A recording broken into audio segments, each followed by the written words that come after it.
Hello students. आज हम start करने जा रहे हैं एल्कीन्स। सबसे पहले हम बात करते हैं इंट्रोडक्शन की। विवृत श्रृंखला यानी ओपन चेन वाले एलिफेटिक हाइड्रोकार्बन जिनमें कार्बन कार्बन द्विबंध पाया जाता है उन्हें एल्कीन कहते हैं। कार्बन कार्बन द्विबंध को ओलिफिनिक या एथिनिलिक बंध भी कहते हैं। मतलब वे यौगिक जिनमें कार्बन कार्बन डबल बंध पाया जाता है, एलिफेटिक हाइड्रोकार्बन ओपन चेन वाले होते हैं, उन्हें हम कहेंगे एल्किन कहेंगे। एल्किन का जो सामान्य सूत्र होता है वो CnH2n होता है। और हम एल्किन की बात करते थे एल्केन की, तो उसमें क्या होता था CnH2n+2। क्योंकि एल्किन में एल्केन से 2 हाइड्रोजन परमाणु कम होते हैं, इस कारण इन्हें असंतृप्त हाइड्रोकार्बन या अनसैचुरेटेड हाइड्रोकार्बन भी कहते हैं। डबल बॉन्ड पाया जाता है, एल्केन के कंपेयर में 2 हाइड्रोजन कम पाए जाते हैं, इसलिए कैसे हाइड्रोजन हो गए असंतृप्त हाइड्रोकार्बन। एल्किनों को ओलिफिन्स भी कहते हैं क्योंकि निम्न अनुभार वाले एल्किन क्लोरीन या ब्रोमीन से क्रिया करके तेलीय उत्पाद बनाते हैं। तो हमने देखा इंट्रोडक्शन में, एक तो क्या होता है कार्बन कार्बन डबल बॉन्ड पाया जाता है, एल्केन की तुलना में 2 हाइड्रोजन कम होते हैं, अनसैचुरेटेड हाइड्रोकार्बन होते हैं मतलब असंतृप्त होते हैं। ओलिफिन्स भी कहते हैं क्योंकि क्लोरीन या ब्रोमीन से क्रिया करके क्या बनाते हैं, तेलीय द्रव बनाते हैं, निम्न अनुभार वाले एल्कीन। अब हम सबसे पहले बात करेंगे इंट्रोडक्शन के बाद नोमेनक्लेचर ऑफ एल्कीन्स यानी एल्किनों का नामकरण। सबसे पहले हम लेंगे नोमेनक्लेचरों में सामान्य पद्धति। इस पद्धति में एल्किनों के सामान्य नाम संगत एल्केन के एनको इलीन से प्रतिस्थापित कर प्राप्त किए जाते हैं। जैसे एथेन का एथिलीन, इलीन कर दिया उसको, एथेन होना चाहिए था ना। जैसे अगर CH3 क्या होता है एथेन, अगर इसमें से 2 हाइड्रोजन कम कर दो, एक इधर से डबल बॉन्ड आ जाएगा, तो क्या हो जाएगा एथेन से एथिलीन हो जाएगा। इसी प्रकार से प्रोपेन से प्रोपिलीन हो जाएगा, आइसोब्यूटेन से आइसोब्यूटिलीन हो जाएगा। द्विबंध की स्थिति ग्रीक अक्षरों से प्रदर्शित करते हैं। यहाँ देखिए आप इधर से स्टार्ट करेंगे तो अल्फा बीटा, अल्फा पे आ गया और ब्यूटेन का ब्यूटिलीन होगा तो अल्फा ब्यूटिलीन, यहाँ पर बीटा ब्यूटिलीन। सामान्य तरीके से इस तरीके से हम नाम देते हैं। अब IUPAC नोमेनक्लेचर हम सब लोगों ने पढ़ा हुआ है, देख लेते हैं। 11th-12th में आप अच्छे से पढ़ कर आए हो। IUPAC पद्धति में एल्किनों के नाम संगत एल्किनों के अनुलग्न एन को इन से प्रतिस्थापित करके प्राप्त किया जाता है। जैसे एथेन को एथीन, ये हमने देखा ही है। एन को इन में करेंगे, प्रोपेन को प्रोपीन हो जाएगा। नामकरण के लिए निम्न नियमों का उपयोग किया जाता है। सबसे पहले कार्बन परमाणु की उस दीर्घतम श्रृंखला का चयन किया जाता है जिसमें कार्बन कार्बन द्विबंध हो। फिर कार्बन श्रृंखला का उस छोर से अंकन करते हैं जिससे द्विबंध वाले कार्बन परमाणु को न्यूनतम अंक मिले। फिर द्विबंध की स्थिति उस कार्बन परमाणु के अंक से दर्शाते हैं जिससे वह प्रारंभ होता है तथा उसको एल्किन के नाम से पूर्व हाइफन लगाकर लिखते हैं। कौन सा नंबर है द्विबंध का, फर्स्ट वाला जहाँ से स्टार्ट होता है वो वाले अंक लिखेंगे। जब द्विबंध दोनों सिरों से बराबर दूरी पर होता है तो अंकन उस सिरे से किया जाता है जिसमें प्रतिस्थापित समूह को न्यूनतम अंक मिले। अब देखिए इधर से डबल बॉन्ड इधर से स्टार्ट हो रहा है तो इधर से नामकरण स्टार्ट हो गया। अब इधर दोनों तरफ से बराबर है तो किधर से भी कर दो, तो यहाँ पे सेकंड पोजीशन पे 2 ब्यूटीन आ गया। अब यहाँ देखिए, यहाँ पर इधर से स्टार्ट करता हूँ नामकरण तो 1 2 3 इधर भी 3 पे आ रहा है और इधर 1 2 3 इधर भी 3 पे आ रहा है। बट इधर की तरफ से अगर मैं स्टार्ट करता हूँ तो प्रतिस्थापी पहले आ रहे हैं तो हम इसका नामकरण इधर से करेंगे। तो इसका नामकरण हो जाएगा 2,3 डाइमेथिल 3 हेक्सीन। इसी तरीके से इसका नामकरण किधर से कर सकता हूँ मैं। अब यहाँ देखिए इधर से डबल बॉन्ड पहले आ रहा है तो पहले हम जब सीक्वेंस देखते हैं तो उसमें डबल बॉन्ड का पहले दे रखा होता है तो हम नामकरण इधर से स्टार्ट करेंगे। तो 5,5 डाइमेथिल 2 हेक्सीन इसका नोमेनक्लेचर हो जाएगा। अब हम बात करते हैं एल्किनाइल ग्रुप या एल्किनिल समूह। एल्किन के एक हाइड्रोजन परमाणु से एल्किनिल समूह बनता है।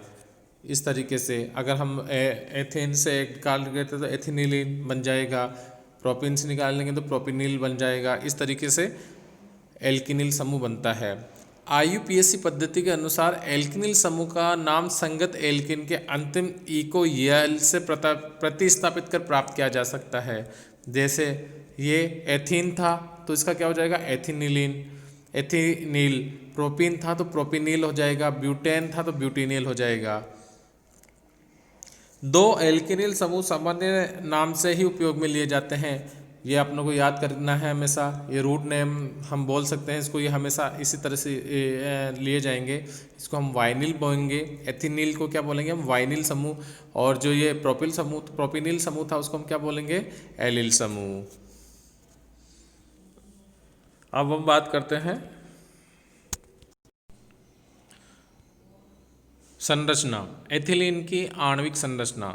एथिलीन में प्रत्येक कार्बन sp2 संकृत अवस्था में होता है, अतः प्रत्येक कार्बन परमाणु पर 3 sp2 संकृत कक्षक तथा एक शुद्ध p कक्षक होता है। तो तीनों sp2 संकृत कक्षक तो आपस में 120 डिग्री के कोण पर हो जाएंगे और समतलीय त्रिभुज आकृति में अभिविन्यासित हो जाएंगे, अर्थात 3 sp2 संकृत कक्षक एक समबाहु त्रिभुज के तीनों कोणों की ओर निर्दिष्ट होते हैं, जिनका बंद कोण कितना हो जाएगा 120 डिग्री, जबकि असंकृत कक्षक त्रिभुज तल के लंबवत होता है। तो ये देखिए जो 3 sp2 संकृत कक्षक हैं वो ये रहे, जो आपस में क्या बना रहे एक त्रिभुज बना रहे समबाहु त्रिभुज, जिनके बीच का एंगल कितना है 120 डिग्री है, और एक ये समतलीय त्रिभुज आकृति बना रहे हैं। ये तो sp2 3p कक्षक हो गया, और जो एक pz कक्षक होता है वो इसके लंबवत इस तरीके से पाया जाता है। ये तो प्लेन में पाए जाते हैं और इसके लंबवत क्या पाया जा रहा है pz कक्षक, जो कि इस तरीके से है। इसको pz कक्षकों से दिखाया गया है, ये इस तरीके से पाया जाता है। तो देखिए आगे, कार्बन कार्बन सिग्मा बंध का निर्माण sp2 संकृत कक्षों के समाक्ष या रेखीय अतिव्यापन से होता है। तो इनसे तो कौन से जो सिग्मा बंध का निर्माण तो sp2 से हो रहा है, जो समाक्ष या रेखीय एक्सियल जो अतिव्यापन होगा उससे हो रहा है, और असंकृत जो p कक्षक होता है उसके लेटरल या समपार्श्वीय अतिव्यापन से क्या बनेगा पाई बंध बनेगा। तो एक कार्बन का ये pz कक्षक हो जाएगा, दूसरे कार्बन का pz कक्षक हो जाएगा, आपस में क्या करेंगे वो अतिव्यापन, जिसको कोलेटरल या लेटरल समपार्श्वीय अतिव्यापन कहेंगे, और उससे क्या बनेगा पाई बंध बनेगा। ये pz कक्षक प्रत्येक कार्बन पर sp2 संकृत कक्षकों के लंबवत उपस्थित होते हैं। मैंने बताया था कि प्रत्येक कार्बन के sp2 संकृत कक्षकों के लंबवत होंगे। शेष बचे sp2 संकृत कक्षक हाइड्रोजन के s कक्षक से अतिव्यापन कर CH सिग्मा बंध बनाते हैं। तो ये देखिए ये 2 कार्बन है, एथिलीन के आणविक संरचना की बात करें तो ये तो 3 हो गए कौन से sp2 कक्षक, एक sp2 से तो कार्बन के बीच में सिग्मा बंध बन गया, और बाकी 2 से हाइड्रोजनों से बंध बना लिए दोनों कार्बन ने। अब दोनों कार्बनों पर एक pz कक्षक लंबवत था, तो ये आपस में क्या कर रहे हैं कोलेटरल ओवरलैपिंग कर रहे हैं या समपार्श्वीय अतिव्यापन कर रहे हैं, जिसे हम कहते हैं पाइबंध, और ये पाइबंध बना रहे हैं, जो कि sp2 कक्षक के क्या था ये pz कक्षक लंबवत था। इस प्रकार एथिलीन में कार्बन कार्बन द्विबंध एक मजबूत सिग्मा बंध एवं एक कमजोर पाइबंध से निर्मित होता है, और इसकी कुल ऊर्जा कितनी होगी, सिग्मा बंध की तो होती है 95 किलो कैलोरी पर मोल, और पाइबंध की हो गई 51 किलो कैलोरी प्रति मोल। तो टोटल ऊर्जा कितनी हो जाती है 146 किलो कैलोरी प्रति मोल। यहाँ देखिए सिग्मा बंध हमेशा पाइबंध से क्या होता है स्ट्रॉन्ग होता है। सिग्मा बंध की एनर्जी कितनी आई 95 किलो कैलोरी प्रति मोल आ रही है, और पाइबंध की यही एनर्जी आ रही है 51 किलो कैलोरी प्रति मोल। तो देखिए इसकी कुल बंध ऊर्जा का मान कार्बन कार्बन एकल बंध ऊर्जा जिसका कितना होता है 88 किलो कैलोरी पर मोल होता है से अधिक होता है। अतः कार्बन कार्बन द्विबंध की लंबाई जो कि कितनी होती है 1.34 एंगस्ट्रम, कार्बन कार्बन एकल बंध की लंबाई जिसकी कितनी होती है 1.54 एंगस्ट्रम से कम होती है। तो कार्बन कार्बन द्विबंध लंबाई कार्बन कार्बन सिंगल बॉन्ड से कम होती है। इसी प्रकार CH बंध की लंबाई sp2 जो H की लंबाई है होती है वो 1.09 एंगस्ट्रम होती है। CH बंध की लंबाई एथेन में कितनी होती है उससे कम होती है। इस प्रकार यह अंतर एल्कीन में sp2 कक्षकों में भाग लेने के कारण है, क्योंकि इनमें sp3 संकृत कक्षों की तुलना में s कक्षक के लक्षण अधिक होते हैं, इसलिए अंदर की तरफ ज़्यादा धसे होते हैं। एथिलीन की जो समतलीय संरचना होती है जिसमें SCH में एवं SCC बंद कोण कितने हैं 120 डिग्री है। वास्तव में SCH बंद कोण का मान 117.5 डिग्री एवं SCC बंद कोण का मान 121 डिग्री होता है, लेकिन हम कितना मानते हैं, लगभग 120 डिग्री मान लेते हैं। अब जियोमेट्रिकल आइसोमेरिज्म की हम बात करेंगे। जियोमेट्रिकल आइसोमेरिज्म के बारे में बात हमने जब स्टीरियो केमिस्ट्री पढ़ी थी वहाँ पर भी कर ली थी। अब यहाँ पर भी एक बार हम जियोमेट्रिकल आइसोमेरिज्म के बारे में बात कर लेते हैं।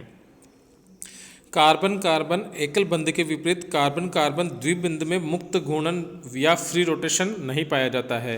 हमने पहले भी बात की थी कि जब द्विबंध हो जाता है तो रोटेशन में हिंडरनेस आ जाती है और रोटेशन नहीं रेस्ट्रिक्ट रोटेशन होता है। मुक्त घूर्णन केवल तभी संभव है जबकि अणु को 70 किलो कैलोरी ऊर्जा देकर पाइबंध को तोड़ा जाए। मतलब पहले तो पाइबंध तोड़ो और उसके बाद मुक्त घूर्णन करो, तो मतलब द्विबंध में मुक्त घूर्णन पाया ही नहीं जाएगा। इस प्रकार C द्विबंध में घूर्णन प्रतिबंध या बाधित होता है, रेस्ट्रिक्ट या तो प्रतिबंधित या रेस्ट्रिक्टेड होता है या हिंडर्ड होता है। एल्किन ने C के प्रतिबंधित घूर्णन के कारण ये क्या दिखाते हैं, ज्यामितीय समावेता दर्शाते हैं। इस तरह के समावेश जो कि प्रतिबंधित घूर्णन के कारण होते हैं ज्यामितीय समावेय कहलाते हैं। यह हमने वहाँ पर भी बात कर लेते हैं कि जो समावेय प्रतिबंधित घूर्णन के कारण रेस्ट्रिक्ट या हिंडर्ड रोटेशन के कारण होते हैं उसके हम ज्यामितीय समावेय कहते हैं। सभी एल्किनों में कार्बन कार्बन द्विबंध के कारण घूर्णन प्रतिबंध या बाधित होता है, परंतु इस तरह के सभी यौगिक ज्यामितीय समावेयता नहीं दर्शाते हैं। अब देखिए ज्यामितीय समावेय भी कौन दर्शाएगा, C अगर पाया भी जा रहा है तो उस कंडीशन में भी कौन से कंपाउंड ज्यामितीय समावेयता दर्शाएंगे वो देख लेते हैं। ज्यामितीय समावेयता केवल तभी संभव हो जबकि प्रत्येक कार्बन परमाणु जो कि द्विबंध से बंधित है, मतलब ये वाला दो असमान समूह या परमाणु से जुड़ा होता है। अब ये देखो दोनों समान समूह से जुड़ा हुआ है, हाइड्रोजन हाइड्रोजन, और ये एक हाइड्रोजन और एक कार्बन, लेकिन ये दोनों हाइड्रोजन से जुड़ा हुआ है तो ये नहीं दिखाएगा। दो असमान समूह परमाणु से जुड़ा हुआ एल्किन जिनका सामान्य सूत्र RCH CHR होता है, दो प्रकार के समावृत्ति प्रदर्शित करते हैं, एक तो सिस आइसोमर्स और एक विपक्ष आइसोमर्स। अब यहाँ देखो ये भी नहीं दिखाएगा, ये भी नहीं दिखाएगा, क्योंकि दोनों समान ग्रुप जुड़े हुए हैं। और जो सिस आइसोमर्स होता है, जब समान समूह या परमाणु एक तरफ हो तो उसको सिस कहेंगे, और विपक्ष कब कहेंगे, जब समान समूह या परमाणु विपरीत की तरफ हो तो उसको हम विपक्ष कहते हैं। अब ट्यूब्यूटेन के एग्जाम्पल से देखिए, इसमें हाइड्रोजन हाइड्रोजन और CH3 दोनों एक तरफ है तो इसको समपक्ष या सिस कर देंगे, और यहाँ पर देखो एक CH3 इधर, एक CH3 इधर, एक हाइड्रोजन इधर और एक हाइड्रोजन इधर, तो इसको हम विपक्ष कर देंगे। ज्यामितीय समावयवता को समपक्ष विपक्ष समावयवता भी कहते हैं, मतलब सिस ट्रांस आइसोमेरिज्म भी हम कहते हैं। समपक्ष और विपक्ष क्रमों को क्रमशः Z एवं E के रूप के द्वारा भी प्रदर्शित किया जाता है। EZ पद्धति समूह की प्राथमिकता पर आधारित है। यह हम सबने स्टीरियो केमिस्ट्री में पढ़ लिया था, यहाँ थोड़ा सा और समझ लेते हैं। जब दो उच्च प्राथमिकता वाले समूह द्विबंध के एक ओर स्थित हो तो यह Z आइसोमर्स कहेंगे, और ई रूप कब हो जाएगा, जब दो उच्च प्राथमिकता वाले समूह द्विबंध के विपरीत ओर स्थित होता है तो हम इससे ई रूप कहेंगे। अब यहाँ देखिए उच्च प्राथमिकता किसे मिलेगी, इन दोनों में इसको मिलेगी। इस कार्बन से क्या क्या जुड़ा हुआ है, एक CH3 और एक हाइड्रोजन, तो किसको प्राथमिकता मिलेगी, इस कार्बन का परमाणु क्रमांक ज़्यादा है तो इसको प्राथमिकता मिलेगी, और इधर इसको प्राथमिकता मिलेगी। तो दोनों उच्च प्राथमिकता वाले समूह एक तरफ है तो ये कौन सा रूप हो गया, Z रूप। अब यहाँ पर इधर इसको प्राथमिकता मिल रही है और इधर इसको प्राथमिकता मिल रही है, तो कौन सा रूप हो गया, ये E रूप हो गया। इस तरीके से हमने EZ रूप भी देख लिए। तो आज हमने क्या क्या पढ़ लिया, आज हमने सबसे पहले इंट्रोडक्शन देखा कि एल्किन्स क्या होते हैं। एल्किन्स अनसैचुरेटेड हाइड्रोकार्बन होते हैं जिसमें कार्बन कार्बन द्विबंध पाया जाता है। ओलिफिन्स भी कहते हैं। ओलिफिन्स क्यों कहते हैं, क्योंकि क्लोरीन और ब्रोमीन से निम्न अणुभार वाले एल्किन क्रिया करके मतलब तेलीय उत्पाद बनाते हैं। फिर हमने नामकरण की सामान्य पद्धति देखी, उसके बाद हमने IUPAC नोमेनक्लेचर देखा कि किस तरीके से इनका IUPAC नोमेनक्लेचर किया जाता है, तो उनके क्या नियम होते हैं, नियम देखे IUPAC नोमेनक्लेचर करने के लिए। फिर हमने एल्किनिल समूह देखा कि एल्किनिल समूह किसे कहते हैं, जब हम किसी भी एल्किन से एक हाइड्रोजन हटा देते हैं तो वो एल्किनिल समूह बन जाता है।